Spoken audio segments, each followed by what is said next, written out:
I don't want to end up being Jeff the Builder. I never wanted to be the guy where everything was always on just my shoulders. But yet, the way I ran my business, the way I ran Masterpiece, it kind of was all on my shoulders. I did all the estimating, I did all the sales, I was the project manager, ran a very small company. You know, when you do that, I finally came to realize that I was the speed governor. I was the restrictor plate that was sort of holding us back from growing.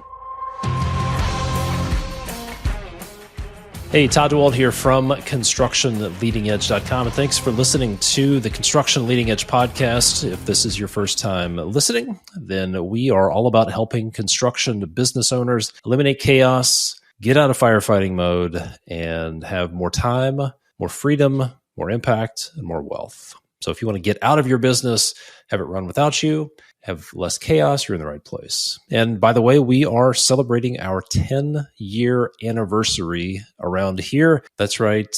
In March 2014, I started the podcast, and I've just been too dumb to quit, I think. Actually, I did quit once for about 6 months, but here we are 10 years later, 325 plus episodes of the Construction Leading Edge podcast. So here's what I have for you today. It's an interview with one of our clients, Jeff Bowers. Jeff is the owner of Masterpiece Design Build, and they have been custom designing, building, and renovating distinctive residences and commercial properties on the Treasure Coast of Florida, near Stuart, Florida, for over 30 years now. And Jeff's a great guy. He's got a lot of wisdom to share. And here's what you're going to take away from this conversation. Lessons from a few decades of owning a construction business. Jeff talks about the real reason behind a lot of customer horror stories on construction projects, how he realized several years ago that he didn't have the right systems in place in his business. We dig into some of the systems and processes that he's implemented in the past 2 years and the impact they've had on him and his team. He shares the advice that he wished he had received, or maybe he actually received, but wishes that he would have listened to it back when he got started in business. He'll share about his experience with our team in the Systematize Your Construction Business program and how life and business are different for him now. He also talks about what's in it for him and the benefits he's been able to receive as part of our CEO Alliance program, and how he has a board of directors now, essentially, and some of the goals that Jeff is focused on now after working on his business for the last couple of years. So if you would like to join guys like Jeff and the growing group of builders, remodelers, and general contractors who are eliminating chaos, who are getting out of day-to-day firefighting and operating as the CEO of their businesses, then I would encourage you to take the first step. This is the step that Jeff took and every one of our clients took. They applied for a business evaluation call with my team, and you can go to constructionleadingedge.com and tap the Apply Now button, or go to constructionleadingedge.com/apply, APPLY. All right, without further ado, let's get to my conversation with my friend Jeff Bowers. Enjoy. All right, Jeff Bowers. This interview has been in the works for a while, so we've talked about this in at least 2 different states, Texas and Florida, I believe. So welcome to the Construction Leading Edge podcast. How you doing, man? I'm doing great. Thanks for having me. I'm pretty excited. This long-awaited day is finally here. It has. It has been long awaited. I've been looking forward to this one. So we're going to cover a lot of stuff, but let's talk about you. Talk about your business. Tell us a little bit about your company, where you're located, and what kind of work you do, and then we'll get into your backstory. How's that sound? Okay, sounds great. Yeah, we're in Stuart, Florida, which is on the east coast of Florida, just north of the Palm Beaches. And we call this area the Treasure Coast. Back in the 1600s, there was a lot of treasure ships that got crashed by hurricanes. And so that's how we got our name here. Stuart's a great town on the water. We're blessed to have, on the Atlantic Ocean, we're blessed to have a couple different rivers, miles and miles of waterfront property, which is awesome if you're in the construction business, which we are. So what we do, I guess our visioning statement says that says it pretty well, that we are striving to be the local leader in the design build of upper-end custom homes, major renovations, waterfront remodels, and a little bit of light commercial sprinkled in to make it interesting. All right. So you've been at this a while. How long have you been in construction? Depending on where we paint the start line, I graduated from high school in 1977, and that summer was working as a carpenter's helper. And all through high school, I would have told you I was probably going to finish undergraduate and then apply for law school. Kind of thought maybe I would be headed into that arena. It's funny how God knows better and God has other plans. And that summer of my last year of high school, I was working as a carpenter's helper. Looking back on it, I guess the guy I was working for might have been a little slow, because next thing I know, I find myself on a ladder with a paintbrush in my hand. And I did that for about a month. And I thought, wow, this is pretty easy. This looks like an opportunity. So at 17, 18 years old, with me, my beach baggies, and a Toyota pickup truck, decided to become a painting contractor. And so my first year of junior college, I stayed local, was able to kind of get that started, and fumbled along pretty much like a teenage kid would do. When I tell you some of the backstory, though, of like how I grew up and my family connections and stuff, I guess this would be a good time to tell you that, right? That's part of the story. Yeah. So I grew up in Indiana, and in the farm country of Indiana, and we moved to Florida when I was 13. And my dad and my uncles were always building lake cottages or houses for one another, and I one of those kids that, 2 or 3 years old, crawling around on job sites, banging nails into boards. And, again, even with all that I was around, I never dreamed that someday I'd end up as a general contractor. So we moved to Florida, graduated from high school. I had worked a couple of summers, a couple odd jobs as the carpenter's helper, but then decided to become a painting contractor. But a year into it, I went to my dad, who is very handy, taught me a lot. He was not a builder by trade, but I talked him into coming into business with me as a painting contractor. So he agreed, and he said, but if we're going to do it, we need to get legit. Need to start wearing painter's whites, clean up our act. He wasn't going to go along with the way I was doing things. So we did, and did that for a couple of years together while I finished junior college. He ran things when I went off to UCF to get my degree in business in Orlando. It was close enough to home that I could come home and work with him on weekends and summers and whatnot. So graduated and came back to Stewart in the early 80s, 1980s. So depending on when you define the start line, I kind of started in 77, came back in 83. But as we were painting through the early 80s, we started to morph a little bit, because we'd have customers come to us and say, well, while you're here, can you guys also install crown molding for me? While you're here, could you rehang this door? Could you make these repairs? Could you do this or that?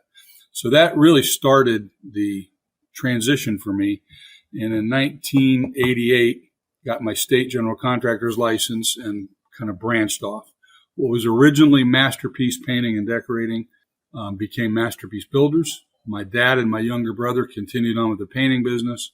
I took the fork in the road to start the construction company and have been doing that ever since. They know us now as Masterpiece Design Build. We rebranded 6 or 7 years ago. Masterpiece Design Build really describes what we do and how we serve clients quite a bit better. So let's talk about the transition from painting contractor to custom homes. That's a tough transition to make, to go from a specialty trade to a general contractor, from a painter to a custom builder. What, if you could go back and do that over again, what would you do differently to make that transition easier, simpler, faster, less painful? Well, understand, first of all, I don't look as a difficult transition, because I think more custom builders need to have a better understanding of the fine details of finish. And I understand coatings. I understand how things are supposed to be finished properly. But in those early years getting started, I didn't start out in 1989 or 88 building a custom home. I did a lot of siding replacement. I did a lot of window replacement. I did a little bit of kitchen remodeling, a lot of bathroom remodeling. Frankly, looking back on it, I did pretty much anything I could to pay the bills. At that point, I was married. We had a couple of young kids in those early years. Later, had a third one. So I don't look back on that thinking that I would do the transition any different. As we talk through this and we talk about more current times, I think I would have focused more on business and less on being a good contractor. But that's not what you asked. No, that's good. So you've seen some downturns. You've been through maybe a couple of cycles of downturns. So there are people listening who got hit pretty hard in 2008, myself included. We've been through a few bumps in the road in the past few years with COVID and interest rates and lumber prices and things like that. What advice would you have for somebody who maybe hasn't dealt with a downturn? How would you, well, first of all, now that you've been through a few downturns, how do you deal with those? How do you think about those downturns? If that makes sense. It does. And I'll share a little of my experience with that. Sure, there were downturns. I guess probably the one I remember looking back, the downturn of what they call the dot-com bust in 99, 2000. Then the thing that anybody listening to this or watching this podcast, the thing that stands out to me, we all have to remember we're in an industry that we really can't control. There are so many external factors. We can all control how we structure and how we run our businesses, but we can't control the national economy, the global economy. We can't control weather events. We can't control pandemics. So when there are, market forces that happen, sometimes you just have to roll with it. So the biggest one that we all remember was the 2008 to 2011 debacle of the meltdown. And I wasn't very smart in those years. I pledged a lot of personal assets in those years in our local community. Any buildable lot out there was being bought up by large builders. So I kind of bought into that mentality that it'd be good to have several lots in our portfolio to be able to offer for, design build for clients. And when the music stopped, Jeff was not in a chair. The music stopped with me owing some banks for some lots, and it hit us pretty hard. And came out of that having to start over.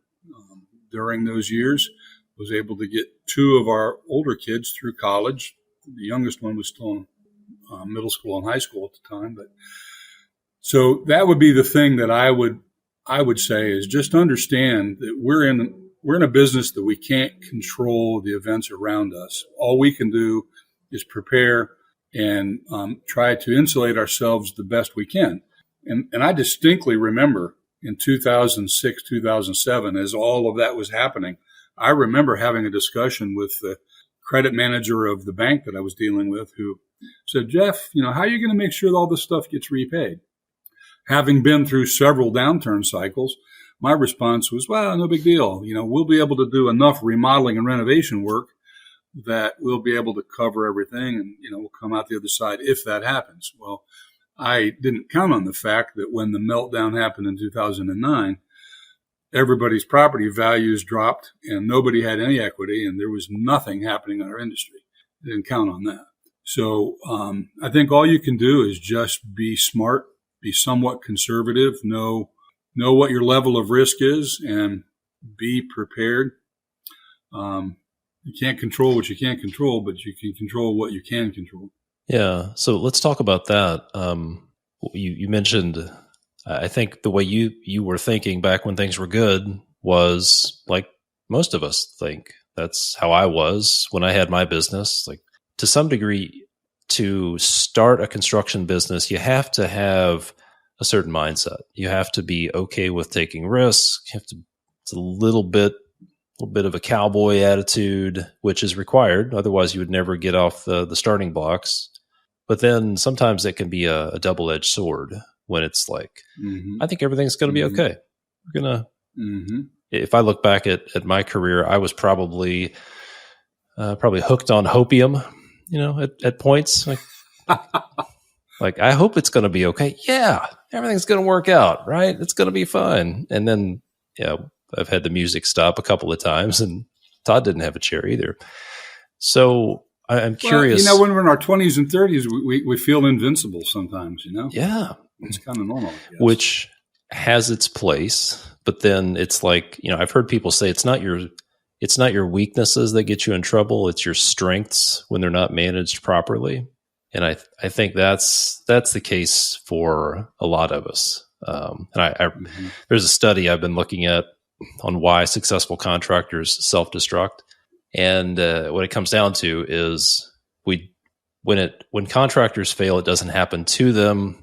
They do it to themselves. And that's, if I look back at when I had my business, I did it to myself. And part of it was, there was one line in there, and it was one of the root causes was leaders had this, leaders believed they would incur no bad luck, right? Leaders would incur no bad luck, almost like expecting the best case scenario. And that stung a little bit because that's how I was. I just expected everything was going to work out. And of course it didn't. So I'm curious, when things are good, what does being prepared, what does being conservative, what does being smart look like when things are good to be prepared for when the inevitable downturn comes? What do you think? Well, I remember coming out of that, Todd, and I remember talking with a mentor who I really valued his insight. And, I think when we do stuff like that, I know in my case, probably with you too, when that kind of stuff happens, you kind of you walk away from the smoldering ashes and you feel a little bit of guilt, a little bit of like, oh God, why did I do that? And, I was pretty hard on myself. And I just remember my friend Don saying, we made the decisions that we thought were good decisions at the time. We didn't wake up one morning and go, oh yeah, let me make a disastrous decision. So you make the best decisions you can, and things didn't work out. But I think the takeaway for me on that, and what I would share with people, is I should have known better.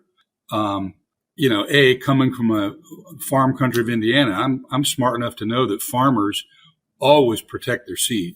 They don't get, I've played enough Monopoly in my life to know I should have been smarter than that. Monopoly really is a game that's a lot like business. It's a lot like real life. And I should have known better. So when you look back on that, it's easy to beat yourself up. But the reality is it happened. It happened for a reason.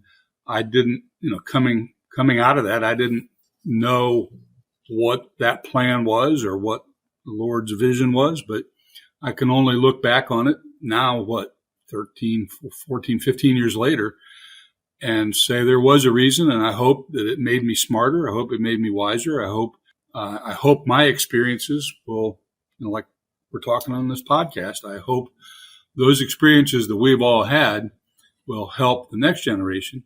And what I would have done differently and what I should have done, and the answer to your question really is just be a little bit conservative and minimize the risk.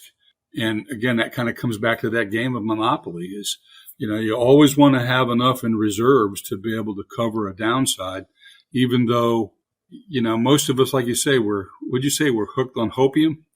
Mm-hmm. You don't tend to think about the downside, and I certainly didn't see it coming, and hope that never happens again. Yeah. So you grew up on a farm. in Indiana. What? Not on a farm. I grew up in the farm country, but not on in a the farm country. Okay. Not a working okay. farm. Yeah. Yeah. Gotcha. Yeah, that's good advice. Be conservative. The business is cyclical.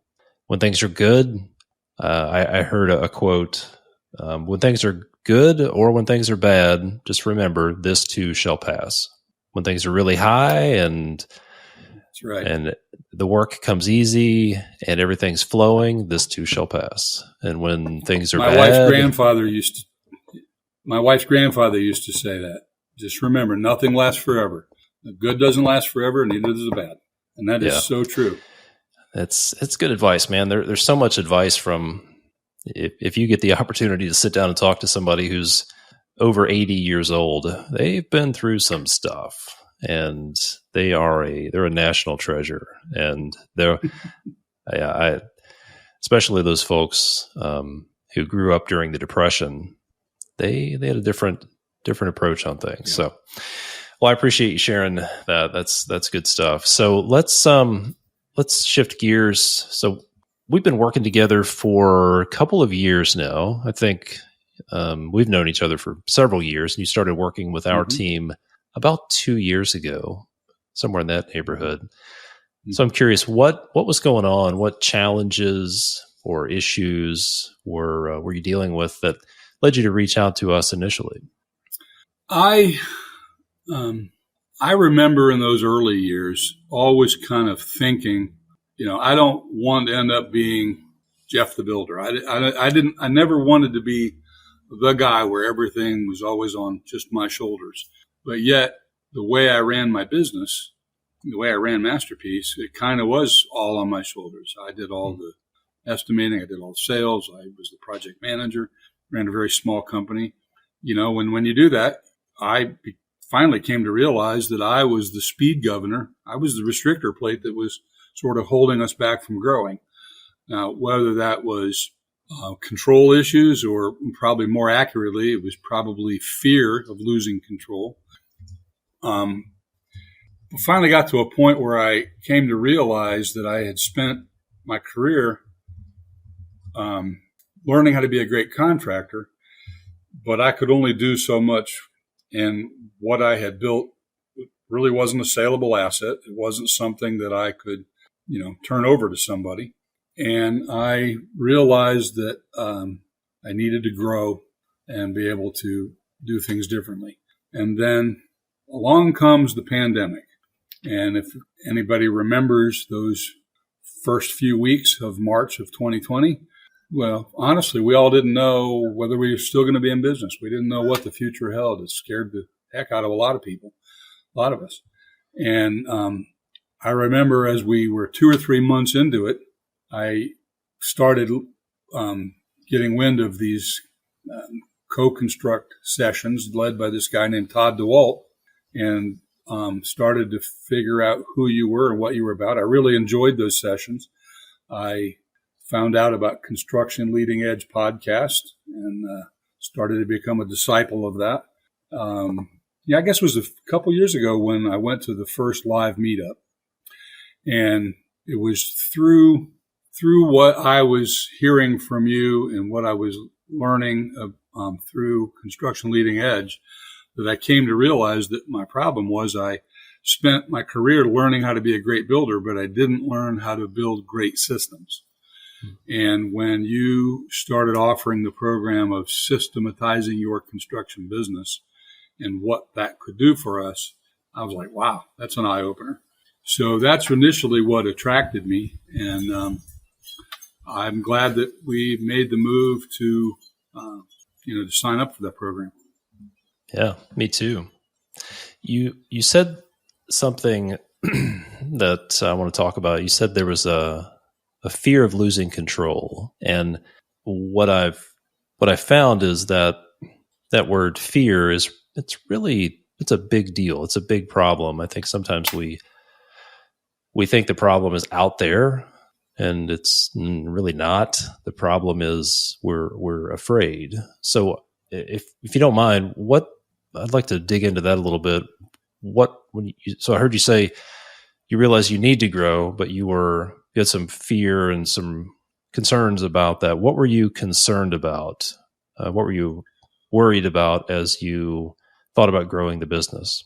Well, at the time, I would never have been smart enough to know or to call it fear, because we all justify, rationalize in our own minds.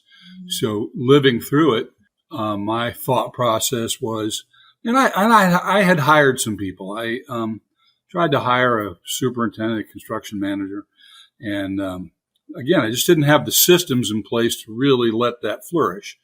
So I went through some people over the years, and finally I had some great carpenters at the time, and kind of sort of rationalized it to myself as, well, we'll just settle for the lead carpenter concept with me running things and a couple of really good lead carpenters. And that system worked. It worked very well. We produced some awesome custom homes for great clients. Did a lot of renovation projects, did a few historically significant projects for our local municipalities here, and I'm very proud of our track record and what we accomplished.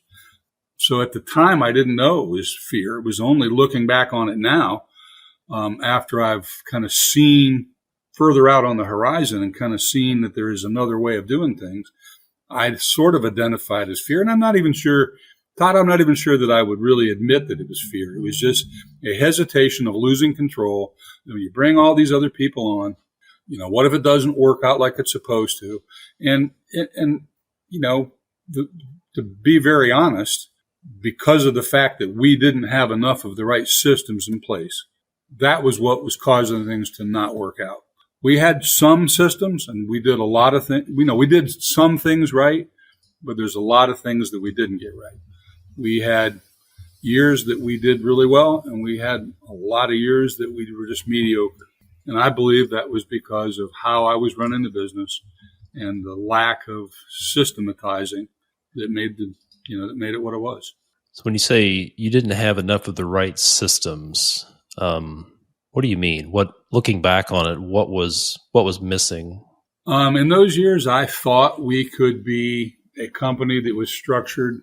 I always called it, three legs of the stool: sales and marketing, construction operations, and finance and accounting were the three. And some of the things that I started to discover after working with you about systematizing, and you talk a lot about nail the handoff, and it really kind of opened up my eyes that we're actually, to be properly functioning, you really need to be 4 areas. And so we introduced the pre-construction area. So we now have 4 areas of focus within the company. And I think that has made a lot of difference. Now, it's been a bumpy ride. We're not where we're going to end up, as you well know, but we're on the right track. And so figuring that out, and, and again, are you okay with me just kind of telling you what's on my mind and my heart? Absolutely. So, you introduced me to the term of the JETS theory, and whether that was I guess that was probably in one of the podcasts or something, or part of the program, the just enough to start. And I had an epiphany when you elaborated on the problems that can come when you use a just enough to start. And I went, oh man, I'm the poster child for that. So little by little, as we started diving deeper into your nail the handoff process and the things that you and your team offer of systematizing your construction business, it just really started opening my mind up that, we've done a great job of laying an awesome foundation. We have a great reputation in town, but we can do so much better. So when you, I like that term. I remember you saying that we're the poster child for just enough to start. What kind of problems were you having? What did the symptoms of the just enough to start trap look like for you? There is a construction training guru, I can't think of his name right now, but always talked about even flow planning. We were the opposite of that.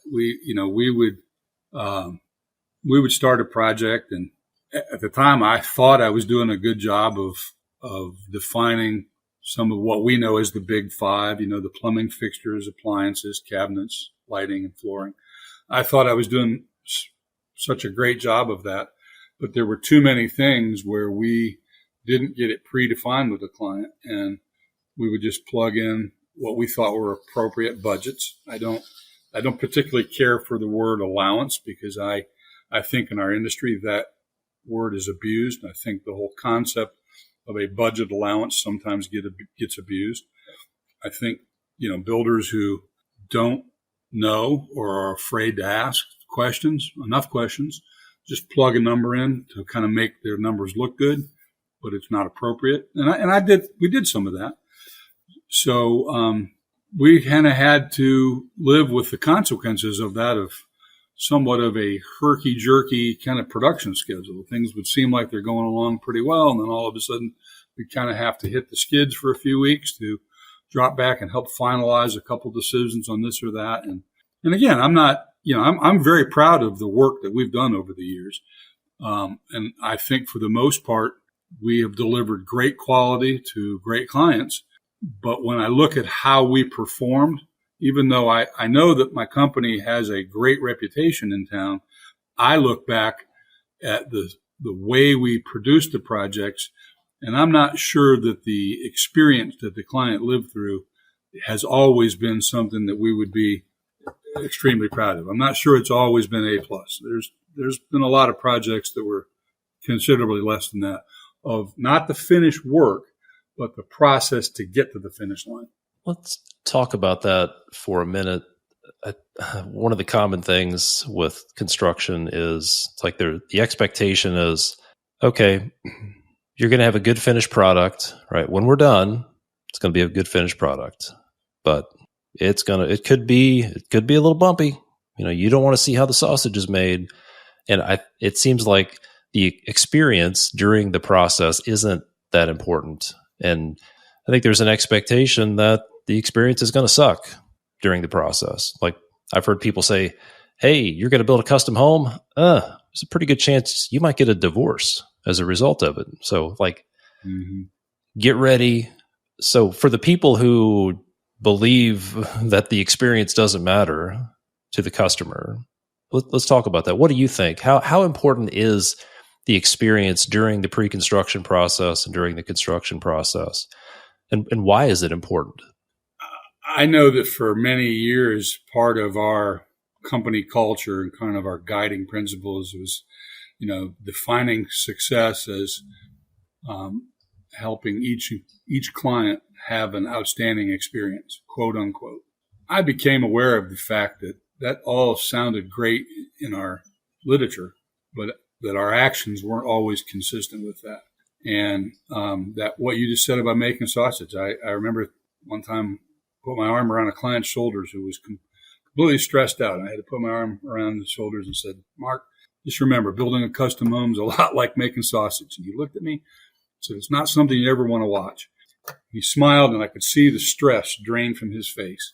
But I don't think we prepare people for, I don't think we were preparing people for the amount of effort it was going to take on their part for just the hundreds and hundreds of decisions that would need to be made. And, again, it's like if you don't know any better, it's not intentional. We weren't doing it intentional, but, a client shows up on the job site and 5 different tradesmen are grabbing them to ask, exactly where do you want to have this light fixture centered? Many things that should be ironed out early on, I think stress people out.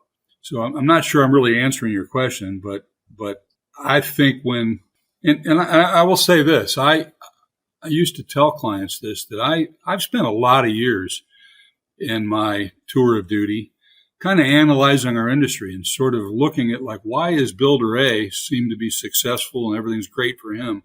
Why is builder B struggling? And I have known for many, many years, at least in my opinion, I shouldn't say I know, my opinion is that it's kind of how they run their business. And the fact that builders that maybe aren't as successful as they would like to be, builders and remodelers, this is true for remodeling too, and we do both. Rarely does a contractor get a bad rap because there was a few bad drywall joints or maybe a couple of miter joints in the crown molding weren't 100% perfect. 99% of the horror stories that I've heard over the years, in some way, shape, or fashion, involve how the contractor ran his business. The horror stories of, my builder never listened to anything I said. My builder was never on the job site. Those of us who have been in this game a while, you hear a lot of that stuff. So I think it's a great idea for any of us in the business to kind of reassess and look at how we're running our operation, but looking through it through the lens of a client. And I've said for years, I used to kind of make a joke out of this, but I guess I kind of really do feel this way. I think the licensing laws in the state of Florida should be rewritten. They should require a contractor to build his own home for his own family once every 7 years, just to be refreshed of what it's like through the client's eyes, because it can be a pain. That's good advice. I think it's, what you said. You wanted me to be honest, right? That's great. I think so many people, so many builders completely ignore the customer. And they just think, well, this project, it's my project. I have to build this thing and I have to do what's best for me. And they just completely ignore what the customer wants. And what I see coming in the next few years, what I see coming is an increased importance of the experience. In the not too distant future, customers will expect a good finish quality and a good experience. And for those people who say it's going to be rough, it's going to suck, but we'll have a good finished product for you, they're going to go the way of Blockbuster, and they're just going to get disrupted. So if you want to stay in business, I think you need to communicate well. You need to have a good process. Like you said, the problems and the nightmare stories are about the business side of it. So it's not just about living in the projects, selling projects, building projects. It's about how you run your business. That's great advice. Mm-hmm. So speaking of that, so you've done a lot of great work in the past couple of years, implemented quite a few changes and systems and processes in your business. What would you say are the top 2 or 3 systems or processes that you've put into your business that have been most impactful for you? Adding the pre-construction area of focus and focusing on becoming better at nailing the handoff or creating start packages is probably the biggest one. And that requires a little effort. It requires a little bit of self-honesty. It requires check your ego at the door and kind of realize that, we've done a lot of great work, but the way we've gone about it, we need to do some things differently. And I've been blessed. I will tell you this too. I have been very blessed in my career that God has sent great people into my world. I've been blessed not only with a ton of great clients, but teammates, folks that have joined the Masterpiece. I didn't do this all just Jeff himself. I've had a lot of great people, a lot of talent have been part of my team over the years. But when we started this evolution of making some change, I kind of looked at a couple of the key people that we have, and our construction manager, our construction administrator. I realized the stress it was putting on them.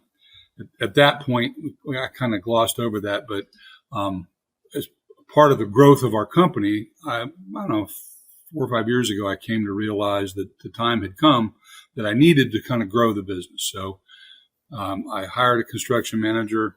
A couple years later, had to make a change. So it wasn't just me anymore. We did kind of grow the company, and the org chart got a little bigger. I didn't know anything about an accountability chart at that point. But I could see that the way we had been doing things was creating a lot of stress for my key people. Not to mention the guys in the field, our lead carpenters, not to mention the clients who probably felt a lot of frustration. So when we started putting some of these processes in place, I could see that was going to be a relief to the people in the front lines that needed it. even the implementation of that was not perfect. And we had some bumps in the road of getting through that. But I think any of us in this business and anybody listening to this, you got to remember, it's not just you and your company, it's how the client's taking it. So the improvements that we make in the process, not only is it making things better for the client experience, it's making things smoother for our team, and it's less stress for the team. Yeah. So it sounds like pre-construction, a focus on pre-construction, nailing the handoff had a big impact. What were some of the positive ripple effects of nailing the handoff and a focus on pre-construction? Knowing more of the finished details earlier on and not having to run into a hard stop to take a timeout and then get with the client to figure it out. Now, keep in mind, too, let me kind of remind you of the last few years as we were trying to work through this process. Remember when that was. So as much as we were making great efforts in trying to get things locked in earlier and kind of finalizing things, it was also during the time coming out of COVID when we were having supply chain issues. So again, a lot of this stuff, if you're in normal times, it works a little better, but you think you're so proud because you have everything locked in, and then all of a sudden you find out, oh, well, that tile that we picked, 6 months ago, no longer available. Got to redo that. So even that has not been perfect. But my advice to others is, and what I've tried to do, I've tried to just sort of enjoy the process and not get too stressed out about it, and just know that anything that we're doing to improve is headed in the right direction. It's there's an Alan Jackson song, it's called Work in Progress. And he says, the Lord asked me to tell you, be patient. I'm a work in progress. And I try to remember that. And Todd, we've talked a lot about, and you've done podcasts about living in the gain and not focusing on the gap of the shortfalls, but focusing on the progress that you've made. And that has been very, very helpful. So, if anybody on my team is listening to this podcast, hey, I admit we're not where we need to be yet, but we're headed in the right direction. And I think we are doing better. I think clients appreciate that. And we'll stay focused, and we'll get it dialed in. So you mentioned living in the gain. What does living in the gain mean to you? I've done a couple of podcast episodes on this, but what does that mean? What does living in the gain mean to Jeff Bowers? Well, I have not read the book by Dan Sullivan, so I can only go with the context of the discussions with you and the podcasts I've listened to. It's, if you look at the effort that's expended to make a change and then the amount of change, kind of the delta, it's focusing on what you've accomplished, not on how much you still have left to do. And how does that shift in focus help you? Well, it helps me keep a positive attitude. It keeps me from drifting into the weeds and looking back over my shoulder and focusing on the negativity and the negative side of what we're trying to change. And so whether it's just me or whether it's meetings with my team, I remind everybody, look at how far we've come in just a couple of short years, and look at how much more effective we are and how much better things are. Yeah. So what is different now about your business and your life compared to 2 years ago? You put in a lot of work, done a great job implementing these systems. I know you're not satisfied with it, but you're never going to be satisfied with it. Let's be honest. You've done a great job implementing and sticking to it. What's different now after a couple of years of working on your business? I think I feel that not only that I feel that I'm more in control, but I think we as a team are more in control of our projects, and I feel like there's less chaos. And, we still have again, not to focus on the gap or think of the negativity, but, we still have challenges trying to get trade contractors to show up when they're supposed to. And I think when you depend on other humans, that's going to be kind of normal for a while. So I think we got to take the good with the bad, but trying to stay focused on the positive and the benefit has been that we're more in control of things. We don't seem to be quite as stressed out. It's not as chaotic as it was. Still challenging, but not as chaotic. Yeah. Well, let's talk about chaos. I think some people would say, you know what? Construction's chaos. It has to be. There's no way around it. And it's just the nature of construction.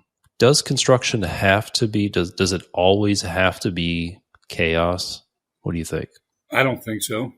But I do know that when I heard some of your early sessions, when I first became aware of you and who you were, that was one of the things that really caught my ear. Maybe it was when we were talking about the jets theory and the amount of, I kept hearing you talk about chaos.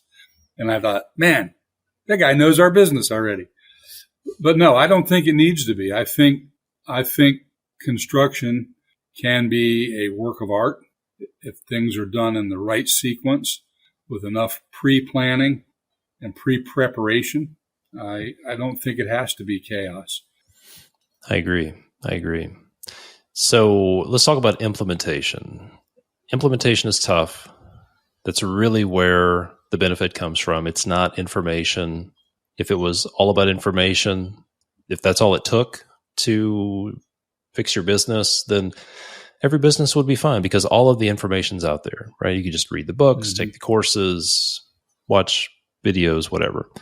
But it comes down to implementation. So what would you say are a couple of the keys to implementation? What were some tools, mindset changes? What were the keys to implementing those systems and actually making meaningful change in your business? What do you think? Well, being honest, I think one of the first things that I had to overcome was you had a live meetup in Austin, Texas, and one of your sessions, you talked a lot about, let me see if I can say it right, amateurs train till they get it right, professionals train until they can't get it wrong. And you did a session talking about that, about, all the preparation the Navy SEALs go through to become the experts they are. And the point of that session, what my takeaway was that I needed to go into training to learn how to become a better business owner. So even though I had spent my career learning how to be a great contractor, I didn't spend enough time learning how to be a great construction company owner. So that was the first thing that first hurdle I had to get across. And I think it's tough trying to seek implementation when you have so many areas of the company that needed attention and needed fine tuning. I had to figure out how to prioritize. And we still to this day have had some challenges trying to bring on some more skilled talent. We all know that there's a limited amount of skilled people out there. And fortunately, our industry has been responding. And I think we're all going to find that it's going to get better over the next 4, 5, 10 years.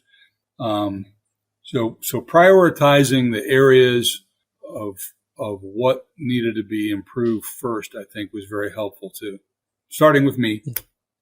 Yeah, let's talk about, I think that's a crucial realization is it starts with me.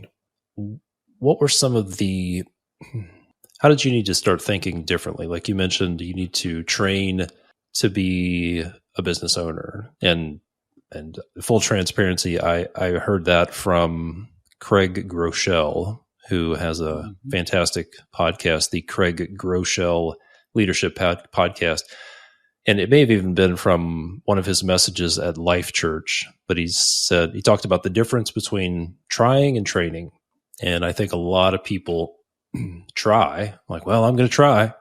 And are you going to try or are you going to train? Because those are two very different approaches, two different mindsets. Like trying means yeah, we'll do it if it works. And if it doesn't work, I'll quit. But training says, like the Navy SEALs, we're going to train until we can't get it wrong. Completely different approach. What were some other mindset changes that you've made over the past couple of years? How do you think differently now? Well, let's not forget what Master Yoda says. There is no try, only do. I can't do the Yoda voice, but Todd, over the years, I've read so many books, so many great books about leadership, and one that came up the other day, and we were talking, was E-Myth by Michael Gerber. And you read some of this stuff, and taking that and putting it into action sometimes is a little challenging. So, what was the question? Was it implementation? Mindset. How do you think differently now? What are some of the mindset changes you've made over the past couple of years? Well, I had to come to grips with the fact that although for many years I thought that I was a really good leader, maybe I was not exhibiting enough of the right leadership. Maybe I wasn't as good of leader as I thought I was. So maybe I needed some work first to get my leadership skills better, and had to. Well, again, kind of comes back to ego, because it's real easy, especially with 40 plus years under my belt. It's real easy to say, "Hey, I've been successful years. We have a great reputation." But if I'm being honest with myself, we might have a great reputation, but we're not doing as well as we could be. And, there's some folks live with an adage of, if it ain't broke, don't fix it. Well, that adage never made sense to me, because, okay, maybe it's, maybe you're limping along at 75% efficiency, and you could tweak a few things, tighten a couple of lug nuts, fix a few things, and next thing you know, you're at 90% efficiency. Well, that's the difference between a C and an A. 90 is an A minus, but you get my point. So I think being open and honest with myself was one of the first things I had to do. And then get buy-in from some of my leadership team, some of the people that are with me that, that I lean on a day-by-day basis. I think I had to get buy-in from them that they were in agreement that we needed to make some changes. And, once those changes started to happen through implementation, I could almost see signs of relief on their face.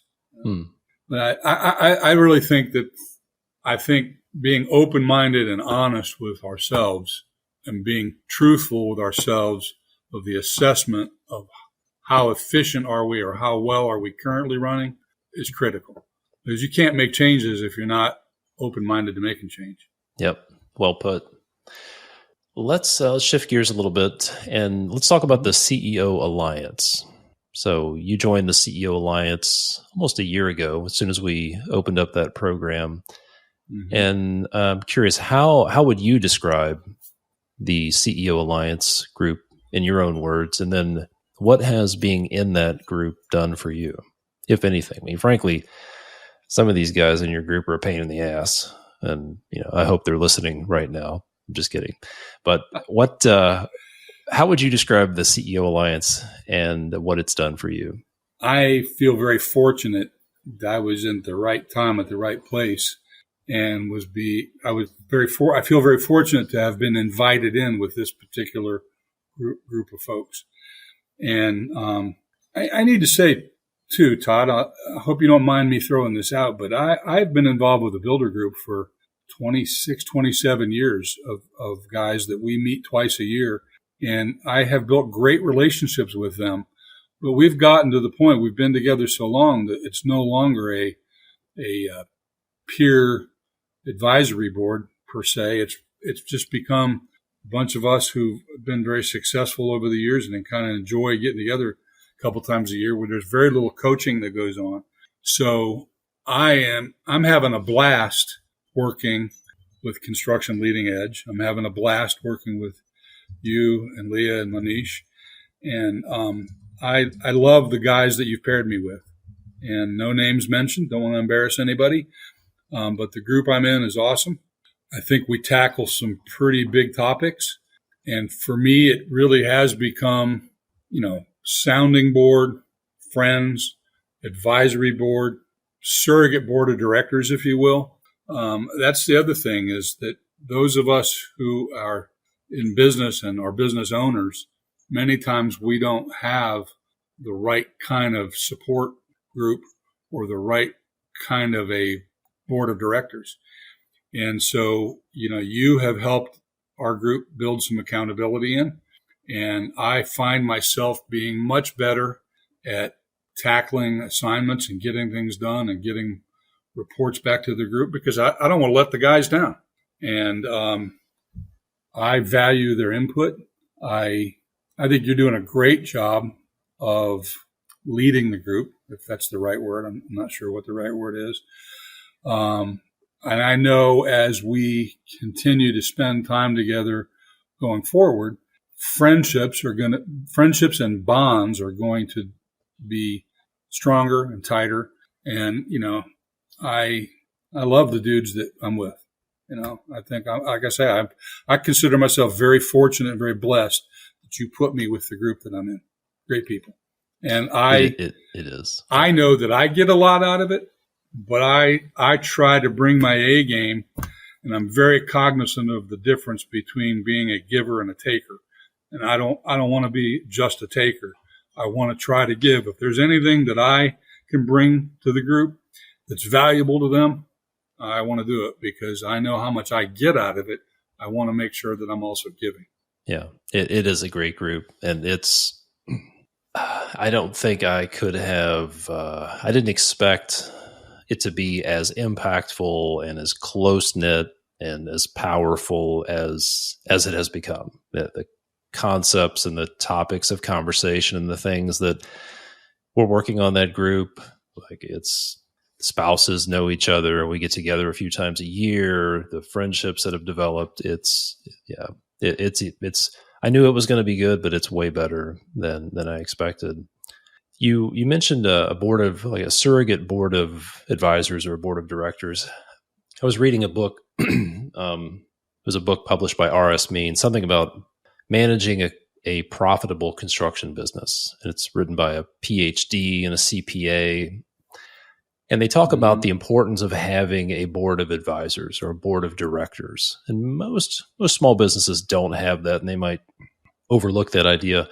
But what are the benefits of having a group of other people, board of advisors, people who understand your business, know what you're dealing with? What does it do for you to have that group? Gives me the confidence of knowing that I will get honest feedback on decisions I need to make or directions that we're going. I will get honest feedback that if I'm about to do something that doesn't make sense or maybe isn't such a great idea, I know they'll speak up. I know if I have a good idea of things we're doing and I hear from them that they echo the fact that it's a good idea and it's a good move, gives me a level of confidence. Yeah, confidence. That's a big deal. I think one time we talked about the book by Jim Collins called Good to Great, and what separates good companies, what separates great companies from all the good companies. And there's a bunch of different criteria that Jim Collins came up with, but one of those things, if you take the time to read the book, one of the things is having that group of advisors, either as part of your company or an outside board, to kind of help with guidance and leadership. And that's what the CEO Alliance does for me. Yeah. It's very powerful. I'm curious, to the extent you're willing to share. I know a big part of the CEO Alliance is creating outcomes, 12-month outcomes, performance goals, and then working toward those. What are a couple of the goals that you're focused on right now in your business? It might be interesting for folks to hear, like, oh wow, I didn't even know that was an option, that I could set a goal like that. But what are some of the goals you're focused on right now? Well, do you want me to name numbers? Sure, to Just, the extent you're comfortable with. well, let's say this. The average year for us compared to where our goals are and where we're headed, we're on track to double our business volume. And we've done that by increments. And last year in 2023, due to a couple of contracts not starting when they should, we fell a little short of our goal.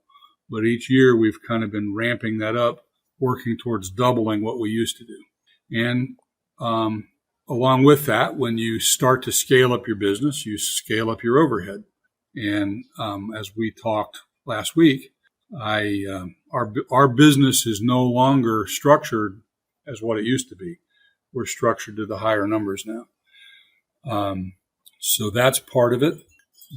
So sales volume to hit those goals. And one of the things that I have learned through this CEO group is quarterly, which some people might call baby steps. Sounds like Dave Ramsey. But I used to set goals for the year, and I've become aware of how much more beneficial it is to break that down in quarterly goals. I have a goal of personal weight loss, and that's not really business related. You wouldn't think. But if you start to look at it through my role as the CEO and the skipper of the ship, I have a duty and an obligation to my family, to the people who have entrusted their livelihoods to me. I have an obligation to be at peak performance and stay healthy. And, not even to say the unmentionable, but what happens if I get sick and go in the hospital for 3 or 4 weeks? That would suck.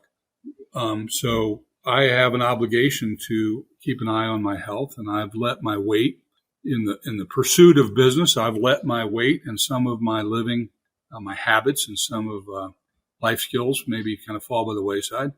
Focused on business, don't get enough exercise, put a couple pounds on a year over the course of 30, 40 years. Next thing you know, I don't know if this is where you were headed, but this is part of my story, So one of the things that you have been able to help me with is the focus. I'm not a highly focused person. I don't know if I use the other side of the brain or something. I'm not super, super detail driven. I'm not super, super laser focused. So those are areas of my personality that I have to really work hard at. And hitting a weight loss goal last year was pretty awesome for me. And I realized that it's the daily focus and weekly focus and monthly focus, and putting the activity in to make it happen was really important. So that's kind of a second one. I have some goals for this year of the next bracket of weight loss. And then the second half of the year, we're going to do it again. And then the third major focus that I have right now is dialing in what we call the big five of my role as CEO, president of the company. As the skipper of the ship, my role has changed a lot. And everything we've been talking about this morning is how the company has grown, how we've done things differently. So the way Masterpiece Design Build is structured now versus what it was 3 or 4 years ago is completely different. And so my role has changed with that. And so part of my daily, weekly, monthly focus is dialing in on my efficiency as CEO, as a skipper of the ship. Good stuff. Good stuff. I appreciate you sharing that. So a couple more questions for you. One more question, then I'll get to some rapid fire questions I'm going to hit you with. What's one piece of advice you wish somebody had given you 10 or 20 years ago? They went back to young Jeff Bowers 10 or 20 years ago. What's one piece of advice you wish somebody would have given you back then? Well, I probably was given this advice, but was probably just too stuck in my own ways, or probably didn't hear it, didn't understand it. I wish that somebody would have advised me on focusing on building systems and building the company and not worry so much about focusing on becoming a great builder. Hmm. I wish I would have put more focus on building the organization and building people. I've known for many years that people, is a major asset to any company. I just didn't focus on it well enough, early enough. Good advice. That's probably a better question is, what's the advice you wish you would have listened to? Because I remember when I was 30 years old, I didn't take advice very well. And I was really dumb to not avail myself of other people's wisdom. I remember some conversations, I remember some really good advice that I didn't take several times. And probably because I was too dumb, too proud to take it. I think I said it earlier. I think when we're in our 20s and 30s, we're hard charging, we're invincible. We think it's all on us, and it's only after some successes and some failures you start to realize that it's about more than us. And I know in my case, there is definitely a divine thumbprint on my story. God has steered things for me over the years. I don't necessarily witness that as much as I probably should. And some people may hear that and be offended by it. I hope not. But I look back over it, and the right people came into my life at the right time. The right client came into my life at the right time. Certain failures came at certain times to help me learn certain things. And I think as we all look back on our lives and our careers, we all see those pain points of where pain and wins and stuff. So I think you just have to really be a little bit philosophical, a little bit introspective. I think we all have to kind of walk on faith. But that's the other thing that I wish I would have understood 20, 30 years ago when I was younger, that keep in mind that it's not all on me. It's not just me. Surround yourself with the right inspiration, the right advisors, and know that it's not just you. That is fantastic advice. I wish I would have listened to that advice 20 years ago. Yeah. A couple of rapid fire questions. If somebody is in Stuart, Florida, what is the restaurant or bar that you would recommend they make sure they hit so they don't miss out on something? Where's the place to go in Stuart? Sailor's Return in downtown Stuart. It's on the river. It's one of the few places in Stuart, because the sun sets in the west, the ocean's in the east. It's one of the few places in Stuart where you can actually see the sunset come down to the water over the river. Great food. Sailor's great Return. Great atmosphere. Do they serve pina coladas in plastic buckets there? Not in the buckets like you're referencing. They do have pina coladas, but not in buckets. Next question. Are you more of a book guy or a movie guy? Which do you prefer? I am usually a really good reader. That's not a fair question because, they're both great. I will tell you that I have not been reading as much as I should. I've been relying too much on my tablet and too much on the digital screen and need to read more.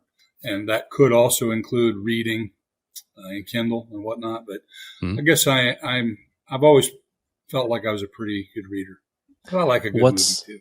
What's a good book you've read recently? Fiction, nonfiction, business related, whatever. I am reading one right now that I got from Leah called The Speed of Truth by Stephen Covey's son, Stephen R. Covey. Okay. I intermix non-business stuff. And there's a series of books. Can't remember who the author is right off the C.J. Box is the author. Set in the Western, like out in Wyoming or something. So I'll sprinkle a couple of those in and then go back and read some of the classics. Like I reread Good to Great recently. So you're a guitar player, right? Play a little guitar? Yes. What kind of guitar do you play? I have a Ovation roundback that as I got older and my front got rounder, the back of the guitar didn't necessarily fit with that. So I still have it. And it's a great guitar. But I recently bought a Martin acoustic. Mm-hmm. And I think the model is a Dawalt. It's a little bit smaller body, a little easier to finger the fretboard, just kind of sitting around on the couch and stuff. Is there like some of those Martins? I've played some old Martins, and there's something about it's more than just strings and wood. There's something about a Martin. Is there a noticeable difference with the Martin?